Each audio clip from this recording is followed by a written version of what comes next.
33 anni fa, un piccolo uomo dalla pelle nera sfidò i potenti del mondo. Disse che la politica aveva senso solo se lavorava per la felicità dei popoli. Affermò, con il proprio esempio personale, che la politica era servizio, non potere o arricchimento personale. Sostenne le ragioni degli ultimi, dei diversi e delle donne. Denunciò lo strapotere criminale della grande finanza. Irrise le regole di un mondo fondato su di una competitività che punisce sempre gli umili e chi lavora e che arricchisce sempre i burattinai di questa stupida arena. Urlò che il mondo era per le donne e per gli uomini, tutte le donne e tutti gli uomini, e che non era giusto che tanti, troppi, potessero solo guardare la vita di pochi e tentare di sopravvivere. Nel luglio del 1987, in occasione della riunione dell'Organizzazione per l'Unità Africana, Thomas Sankara fece sentire la sua voce contro il debito africano. Le sue idee al non determinato pagamento del presunto debito pubblico causarono disagio presso alcuni partecipanti all'assemblea che lo ritenevano un giovane in grado di sconvolgere il gioco di potere vigente in Africa. Parole profetiche le sue, quando disse: se il Burkina Faso da solo rifiuta di pagare il debito, non sarò qui alla prossima conferenza. Invece, col sostegno di tutti, potremo evitare di pagare, destinando le nostre magre risorse al nostro sviluppo. Gli altri presidenti presenti in sala applaudirono con entusiasmo l'intervento di Sankara, ma nessuno di loro, poi, aderì alle sue proposte, lasciandolo di fatto solo ed isolato. 3 mesi dopo questo discorso, Sankara venne assassinato in un colpo di stato organizzato dall'ex compagno d'armi e collaboratore Blaise Compaoré, con l'appoggio di Francia, Stati Uniti d'America e militari liberiani. Oltre a ucciderlo, tentarono di cancellarne ogni memoria. Il discorso che sentirete di seguito è l'ultimo discorso di Thomas Sankara, un discorso che gli costò la vita, un discorso da scolpire nella pietra.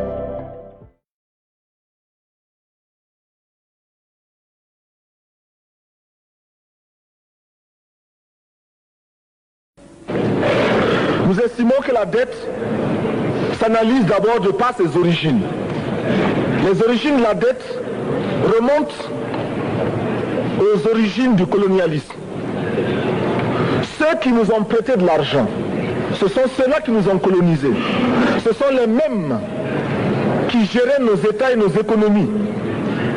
Ce sont les colonisateurs qui endettaient l'Afrique auprès des bailleurs de fonds, leurs frères et cousins. Nous étions étrangers à cette dette. Nous ne pouvions donc pas la payer. La dette, c'est encore le néocolonialisme où les colonisateurs se sont transformés en assistants techniques. En fait, nous devrions dire qu'ils se sont transformés en assassins techniques. Et ce sont eux qui nous ont proposé des sources de financement, des bailleurs de fonds internes que l'on emploie chaque jour, comme s'il y avait des hommes dont le bâillement suffisait à créer le développement chez les autres. Ces bailleurs de fonds nous ont été conseillés, recommandés.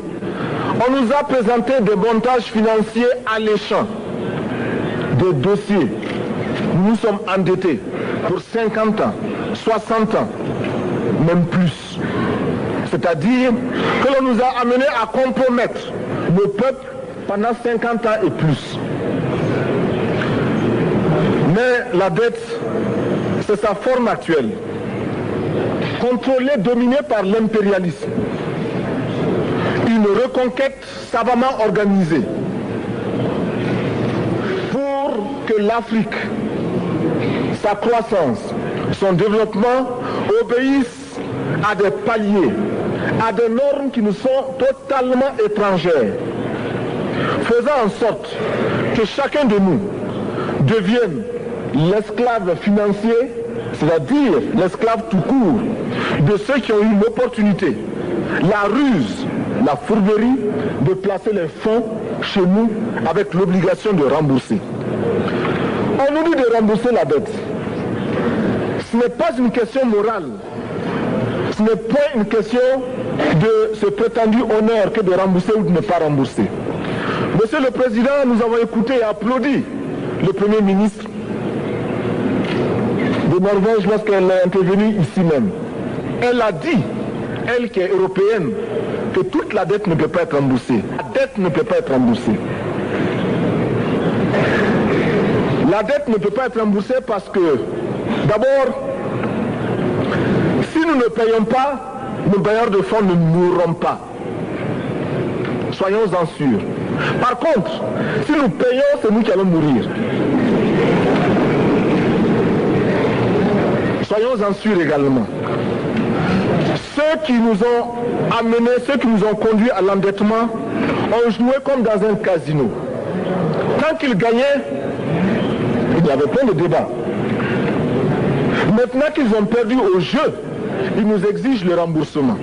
Et l'on parle de crise. Non, Monsieur le Président, ils ont joué, ils ont perdu, c'est la règle du jeu. La vie continue.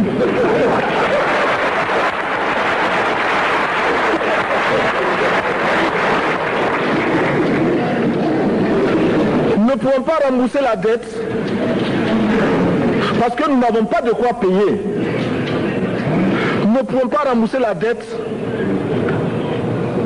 parce que nous ne sommes pas responsables de la dette.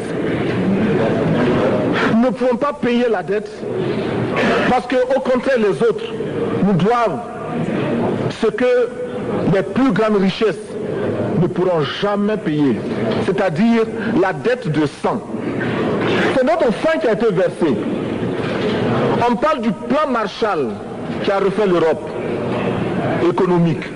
Mais on ne parle jamais du plan africain qui a permis à l'Europe de faire face aux hordes hitlériennes lorsque leur économie était menacée, leur stabilité était menacée. Qui a sauvé l'Europe? C'est l'Afrique. On en parle très peu. On en parle si peu que nous ne pouvons pas, nous, être complices de ce silence ingrat. Si les autres ne peuvent pas chanter nos louanges, nous avons au moins le devoir de dire que nos pères furent courageux et que nos anciens combattants ont sauvé l'Europe et finalement ont permis au monde de se débarrasser du nazisme. La dette, c'est aussi la conséquence des affrontements. Et lorsque l'on nous parle aujourd'hui de crise économique, on oublie de nous dire que la crise n'est pas venue de façon subite. La crise existe du tout temps. Et elle ira en s'aggravant chaque fois que les masses populaires seront de plus en plus conscientes de leurs droits face aux exploiteurs. Il y a crise aujourd'hui parce que les masses refusent que les richesses soient concentrées entre les mains de quelques individus. Il y a crise parce que quelques individus déposent dans des banques à l'étranger des sommes colossales qui suffiraient à développer l'Afrique. Il y a crise parce que face à ces richesses individuelles que l'on peut nommer, les masses populaires refusent de vivre dans les ghettos, dans les bas quartiers. Il y a crise parce que les peuples partout refusent d'être dans Soweto face à Johannesburg. Il y a donc lutte et l'exacerbation de cette lutte amène les tenants du pouvoir financier à s'inquiéter. On nous demande aujourd'hui d'être complices de la recherche d'un équilibre. Équilibre en faveur des tenants du pouvoir financier, équilibre au détriment de nos masses populaires. Non, nous ne pouvons pas être complices. Non, nous ne pouvons pas accompagner ceux qui sucent le sang de nos peuples et qui vivent la sueur de nos peuples. Nous ne pouvons pas les accompagner dans leur démarche assassine. Monsieur le Président, nous entendons parler de clubs. Club de Rome, club de Paris, club de partout. Nous entendons parler du groupe des 5, du groupe des 7, du groupe des 10, peut-être du groupe des 100, et que sais-je encore. Il est normal que nous créions notre club et notre groupe. Faisons en sorte que dès aujourd'hui, Addis Abeba devienne également le siège, le centre d'où partira le souffle nouveau, le club d'Addis Abeba. Nous avons le devoir aujourd'hui de créer le front uni d'Addis Abeba contre la dette. Ce n'est que de cette façon que nous pourrons dire aux autres, en refusant de payer la dette, nous ne venons pas dans une démarche belliqueuse. Au contraire, c'est dans une démarche fraternelle pour dire ce qui est. Du reste, les masses populaires en Europe ne sont pas opposées aux masses populaires en Afrique. Mais ceux qui veulent exploiter l'Afrique, ce sont les mêmes qui exploitent l'Europe. Nous avons un ennemi commun. Donc, notre club, parti d'Addis Abeba, devra également dire aux uns et aux autres que la dette ne saurait être payée. Et quand nous disons que la dette ne saurait être payée, ce n'est point que nous sommes contre la morale, la dignité, le respect de la parole. Parce que nous estimons que nous n'avons pas la même morale que les autres. Entre le riche et le pauvre, il n'y a pas la même morale. La Bible, le Coran, ne peut pas servir de la même manière celui qui exploite le peuple et celui qui est exploité. Il faudrait alors qu'il y ait 2 éditions de la Bible et 2 éditions du Coran.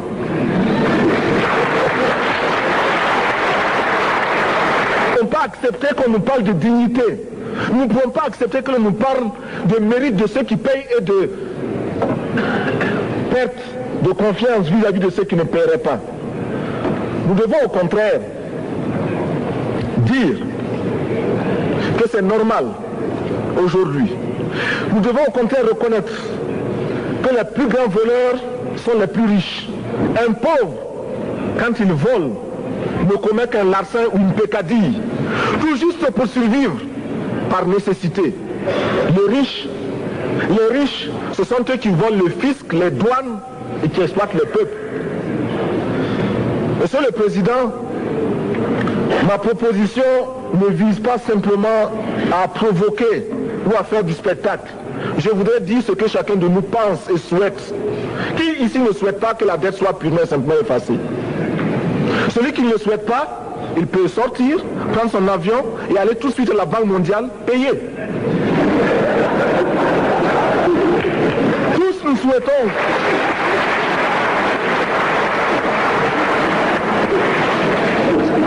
ma proposition n'est pas non plus, je ne voudrais pas que l'on prenne la proposition du Burkina Faso comme celle qui viendrait de la part de jeunes sans maturité, sans expérience. Je ne voudrais pas non plus que l'on pense qu'il n'y a que les révolutionnaires à parler de cette façon.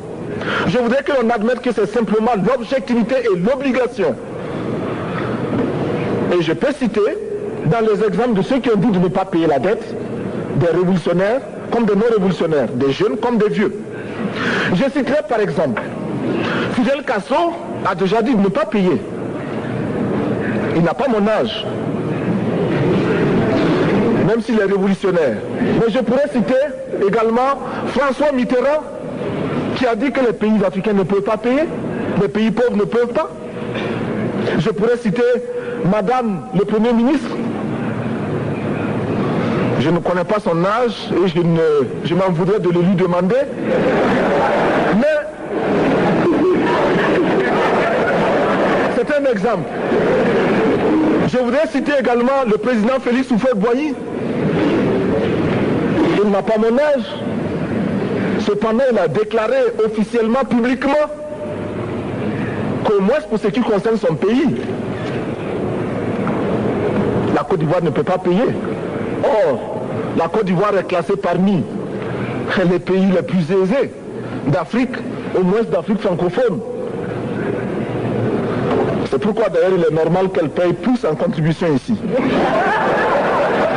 Mais, Monsieur le Président, ce n'est donc pas de la provocation. Je voudrais que très sagement, vous nous offriez des solutions. Je voudrais que notre conférence adopte la nécessité de dire clairement que nous ne pouvons pas payer la dette. Non pas dans un esprit belliqueux, belliciste. Ceci pour éviter que nous n'allions individuellement nous faire assassiner. Si le Burkina Faso tout seul refuse de payer la dette, je ne serai pas là à la prochaine conférence. Par contre, avec le soutien de tous, dont j'ai besoin,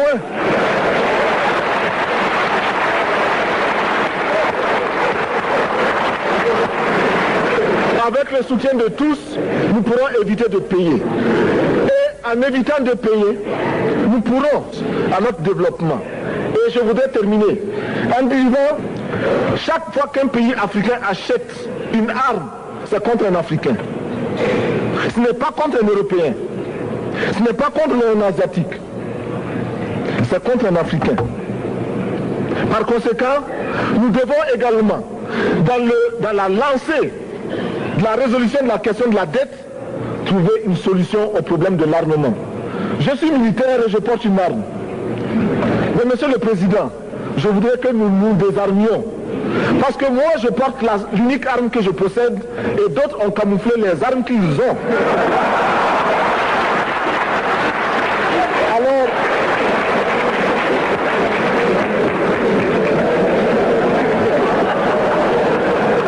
Alors, chers frères, avec le soutien de tous, nous pourrons faire la paix chez nous. Nous pourrons également utiliser ces immenses potentialités pour développer l'Afrique, parce que notre sous-sol sont riches.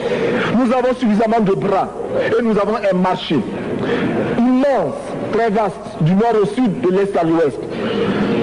Nous avons suffisamment de capacités intellectuelles pour créer, ou tout au moins prendre la technologie et la science partout où nous pourrons les trouver. Monsieur le Président, faisons en sorte que nous mettions au point ce front uni d'Addis Abeba contre la dette. Faisons en sorte que ce soit à partir d'Addis Abeba que nous décidions de limiter la course aux armements entre pays faibles et pauvres. Les gourdins et les coutelas que nous achetons sont inutiles. Faisons en sorte également que le marché africain soit le marché des Africains. Produire en Afrique, transformer en Afrique et consommer en Afrique. Produisons ce dont nous avons besoin et consommons ce que nous produisons au lieu d'importer. Le Burkina Faso est venu vous exposer ici la cotonnade produite au Burkina Faso, tissée au Burkina Faso, cousue au Burkina Faso pour habiller les Burkinabés. Ma délégation et moi-même, nous sommes habillés par nos tisserands, nos paysans. Il n'y a pas un seul fil qui vienne de l'Europe ou de l'Amérique. Je ne fais pas un défilé de mode, mais je voudrais simplement dire que nous devons accepter de vivre africain. C'est la seule façon de vivre libre et de vivre digne. Je vous remercie, Monsieur le Président. La patrie ou la mort, nous vaincrons.